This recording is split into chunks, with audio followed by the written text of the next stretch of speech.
Hi, hello and welcome to Journey Towards Wealth.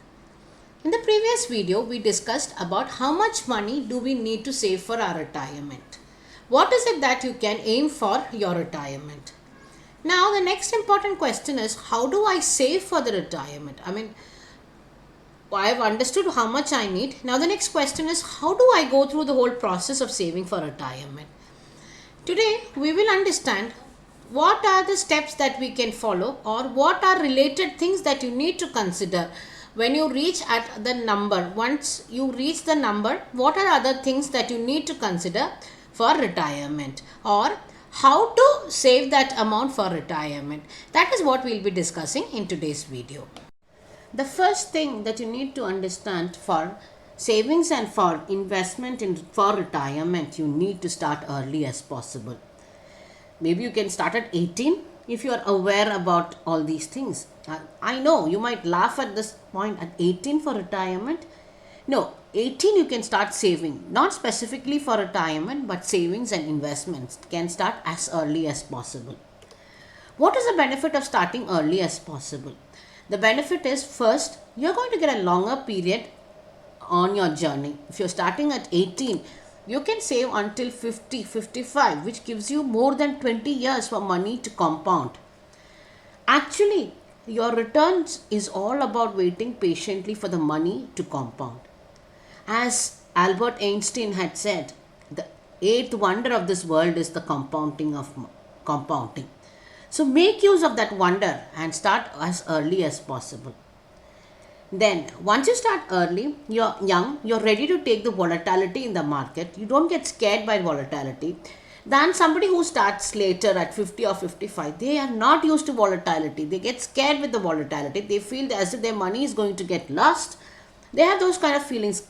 But when you start young, you are okay with the volatility and it becomes a habit for you to keep savings and investing over a period of time.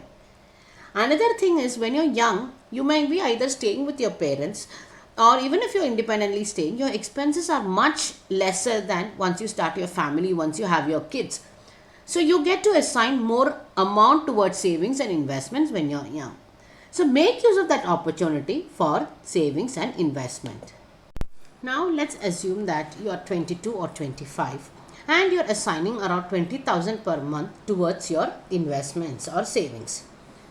What happens is, at 22, if you are able to start around 20,000, which may be around 40 or 50% of your total salary, this becomes a habit for you. You will keep continuing doing this over a period of time. Your savings and investment journey is nothing but a habit that you have to create over a period of time. Once you have created that habit, then continuing it would be easier because you will start seeing your money grow and that will motivate you to keep doing that over a period of time.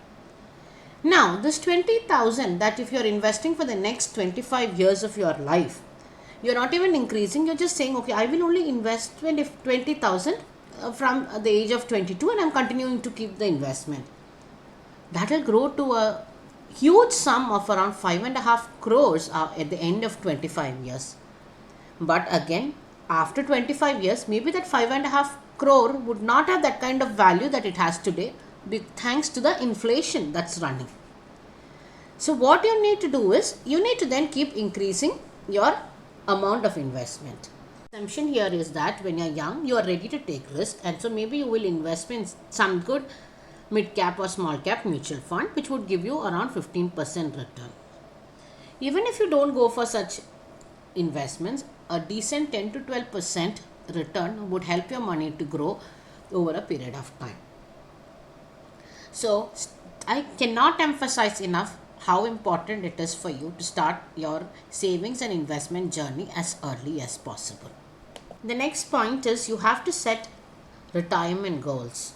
Here you need to emphasize on realistic retirement goals. It is not just about setting some goals that I want to make a retirement corpus of around 50 crores, or I want to have a retirement corpus to have a luxurious retirement. No, it cannot be like that. You need to have your own real life situations in place and make the realistic goals. There are some questions which can help you to reach your realistic retirement goals. First is what age do you want to retire? Some people may want to retire at the regular retirement age of 60. They're okay with it. Whereas some people may want to retire at 40, some at 45, 50. Whatever be it, you need to have in mind what is the age that you want to retire. Then next is you want to know what is the lifestyle that you're aiming for. Are you looking on traveling a lot? Are you looking at having a luxurious retirement? What is the lifestyle that you're aiming for? Then the next question is, where are you planning to live for your retirement? Basically, the question is whether you're going to continue staying in your current house, which may be huge because of your kids being there. Now they would have gone to university. So are you looking at downgrading your house, or are you looking at shifting to another city which is having a lesser cost of living? Whatever be it, you need to have an answer for this question. Another question that need to be answered is, what are your estimate for your expenses for retirement? Do you expect your expenses to drastically come down during retirement?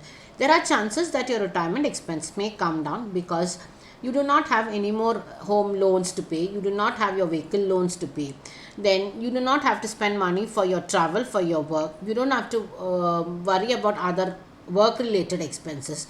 There are many items which might come down during retirement, but you cannot completely say that suddenly your expenses would come down, because there are other factors that you need to consider. Your health, you may have to spend more money in terms of your health, or you may want to travel more during your retirement years, so you may need to spend more money on that. So you need to assess what are your estimates of expenses during your retirement. It is not easy for you to assess it around 20 years before your retirement, but once you're almost 5 years near your retirement and it is almost certain that you're going to retire after 5 years, you can get a clarity on the expenses.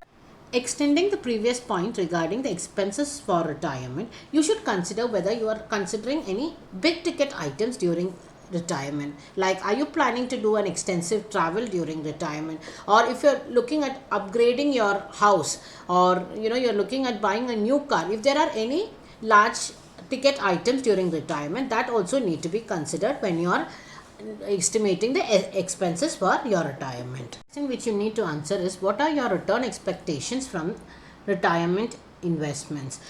What happens is, during retirement, people may not want to heavily invest in equity and move a portion to your debt funds or other investments like fixed deposits. So then you need to bring down your return expectations during retirement.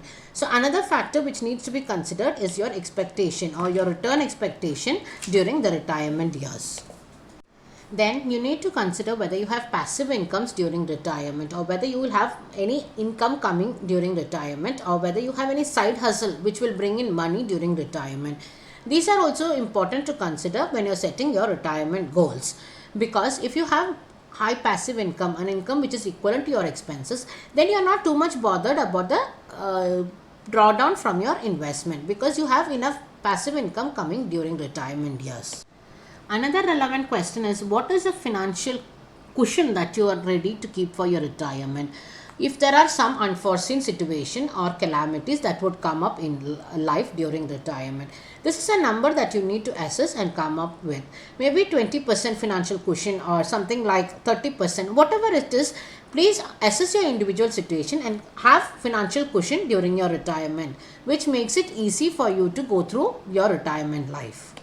Again, another thing that you need to consider when you're planning realistic goals for your retirement is your spouse's interest, whether they are planning to retire early or whether they are planning to continue work. This is very important question in taking a realistic retirement goals. Also, these are things which cannot be discussed in your 20s or 30s. You might get some kind of answers around your 40, 45, but actual dwelling on or actual deep diving into this can only happen around 50 or 55 if you are looking for a normal retirement. And if you're looking for an early retirement, you might need a 10 years gap between the planning and the execution of early retirement, and then it is during this period that you have to discuss about your realistic retirement goal. Don't even think about setting a retirement goals as a priority, because they believe that retirement is a process which happens automatically. But if you want a happy and peaceful retirement, it is always better to have a realistic retirement goals in place. Another thing you need to consider when you're planning your retirement is, what is it that you would love to do after retirement? Most people are identified by the job they do or the work they carry on in their life.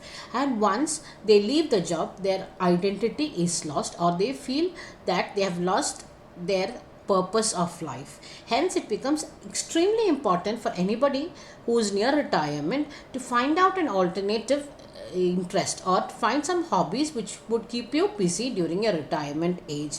Most people lose their interest in life because of a simple factor that they have identified themselves with the job they do, and once that time is over, or once your working life is over, you have nothing to relate yourself with. So it becomes very important for anybody to find out your interest during retirement years. Also, when you're planning for your retirement, it is very important that you need to find out how you are going to keep your mind and your body active. Because what happens is, during retirement, most people lose their love to live, or the energy to live life, because they feel they have reached the end phase of their retirement. But retirement is not a short term period, it is a period of 30 to 40 years of your life, which cannot be made into a period where you consider so such a long period as end of life. So it becomes extremely important, along with understanding the financial aspect, we understand aspects like how to keep your mind and your body active during your retirement. Years can be actually divided into three stages. First is the early years, the second is your middle years, and then is the later years of retirement. Usually, the early years of retirement is when you may want to travel a lot, you may have other recreational activities, or you may have to take care of your elderly parents. And so, it becomes very important that you may need to spend more money during this phase of retirement, and you should be prepared for this, and you have to plan this while you're setting your retirement goals. The next is the middle year. This could be one of the longest period of your retirement, and more or less your expenses would be much lesser during this phase, because you're in a more settled settled phase of retirement in this. Then comes the later years, that is when you will have a large amount as medical expenses, and it's important for you to allocate a huge amount of money for your medical expenses during this phase. And it is during this phase that most people make a mistake on their calculation, and they may not have enough money to actually take care all the medical emergencies or additional medical expenses that may come up during this phase of your life. Having gone through the first 2 points in how to save for retirement, it is important for to understand that it is not just important that we have a realistic goal in terms of our money matters, but also about how to we spend our time during retirement. Many people have actually identified themselves with the career they are having or the job they are having. So once they walk into their retirement life, what they feel is, they feel as if they have lost their complete identity. They are not able to find out an alternative option or alternative hobbies or interest to keep them preoccupied. That's the reason many people feel that it is an entire life, or retirement means, don't have too many options to go forward in life. So it is very important, when you're planning for your retirement or when you're setting goals for your retirement, you find out your other interests and hobbies, and work on how to spend your retirement time rather than just about financial matters. You can think about an option of spending your time by looking at your hobbies. There are people who may love to play games like golf or cricket or tennis or badminton. Then you can look at those options. Then you can see if you would like to take some consultancy work, or some areas where your skills or your knowledge can be used for something better. So you need to figure out what you need to do during retirement, or how to make use of your time, just as much as how you set your financial goals for retirement. So going through these 2 points in detail, we will actually conclude this video, and we will continue with the other points in our next video. Thank you for watching. Please like, share and subscribe this video so that it can reach maximum number of people. Once again, thank you for your support.